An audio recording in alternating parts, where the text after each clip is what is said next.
go in for a coalition together as well, you would present a joint mandate, manifesto, request for a joint mandate from the electorates.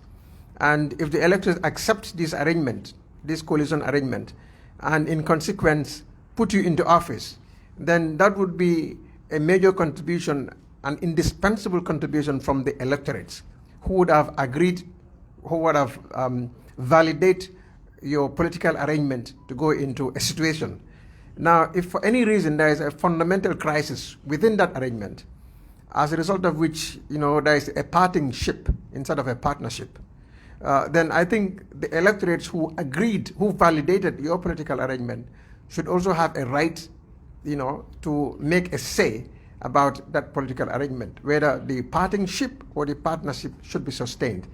And that is why in civilized societies or in developed economies with more advanced political systems, when a coalition is reached and the electorates validate this through an election and it fails, automatically they revert to the electorates again.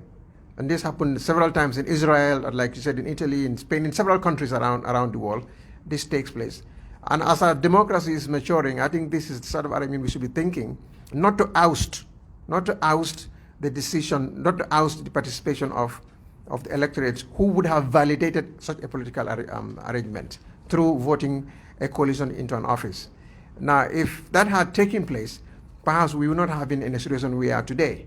But then I think it is necessary to learn from that experience and avert a future recurrence by ensuring that where the electorates would have participated in validating a political arrangement, then in the event of a breakdown of that political process, the same electorate should have a right to determine otherwise. Thank you.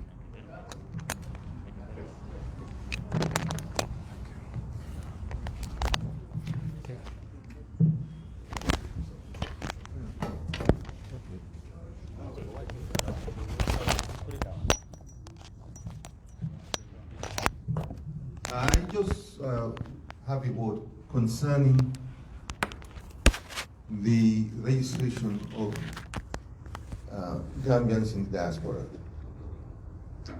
If you look at Section 39 of the Constitution, it indicates registration in a constituency. So you are talking about registration in a constituency. Now, if you look at qualifications, even under the existing Elections Act, the requirements for registration is a Gambian, there is residential qualification. And residential qualification includes your place of birth. So if you were born in, let's say, Brikama, and you went to the UK, you are now residing in the UK, you are qualified to be registered in Brikama. Okay. The difficulty here is that you cannot come, but nothing stops the IEC from making arrangements for people who live in those countries to be registered in those countries. That's our view. And secondly, the only problem will be those who have children who are born in the United States. As far as the existing law is concerned, there is no provision for them because they were not born in the Gambia. But that is where this new law becomes significant, because one can make provisions for that. That not only must you, in these residential qualifications can also include not only you being born here, but one of your parents or grandparent was born here, and therefore you can be registered in that particular constituency. For example, if your parent was born in Banjul, and he gave birth or she gave birth to you in America, if that is made provision here, you can still be able to be registered in a constituency, even without the amendment of the Constitution. That's how it is. Thank you.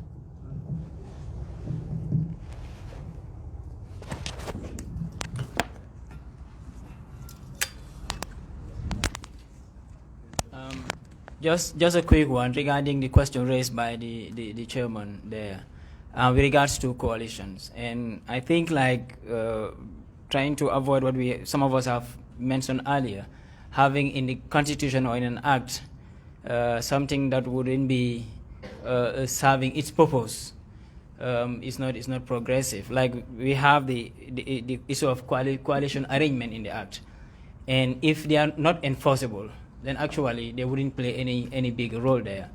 So, and I think considering the new dispensation we have, especially if possibly tomorrow we can adjust on the democratic principles we have in place, like we come into an issue of a 50+1 voter margin to win elections, then we know coalitions are going to play a very key role in that process. So I believe it is important, very important, that we find ways to enforce agreements made by political parties, especially when it comes to elections.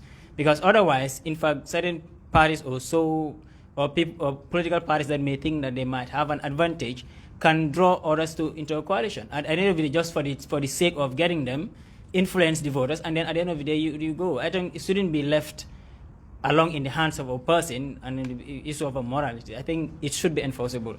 And we will support that, inshallah, if that's supposed to happen.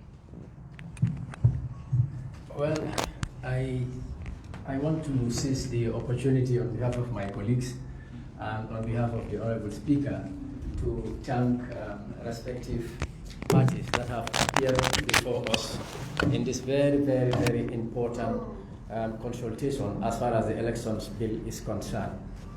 With the guidance of the Honorable Speaker and our subject matter specialists, we did indicate that we are going to consult as much as possible. All stakeholders' opinion will be carried on board. That being said, I want to remind you on your position papers. If you can get them preferably on Friday latest, we will really appreciate, because it will help a lot.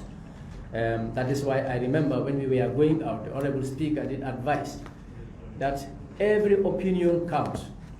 We should listen to every individual who wants to say something as far as this particular bill is concerned. And I believe that was the manner in which the public hearing was conducted across the provincial regions. That being said, I also want to inform the party leaders here in presence that certain clauses that you have raised concern, when IEC appeared before the committee, IEC immediately accepted, Ministry of Justice immediately accepted that those clauses need immediate amendment.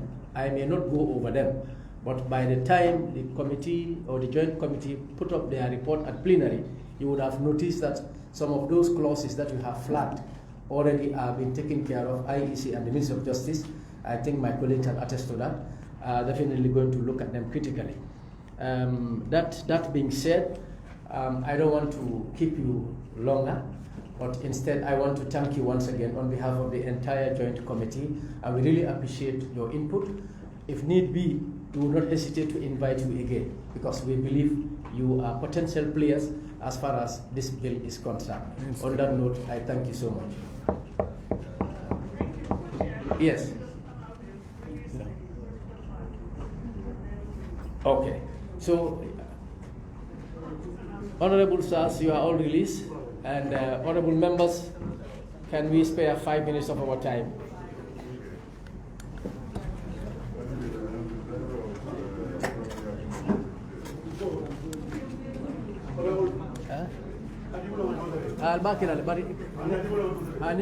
AOB, then look at your agenda. You have AOB.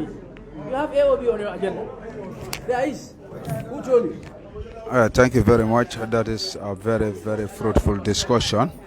in regards to the election bill that was tabled before the National Assembly, and it is committed to the committees of the National Assembly to discuss about it and see for the best interest of the country. Today we have the political parties that come to scrutinize this bill, to look at the clause by clause and put their inputs. And this is what we have been doing today. And tomorrow we are having the Human Rights Commission that will also come before this committee to tell us what is their position about the election bill. Thank you very much.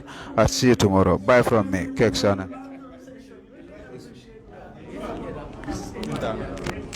Yes.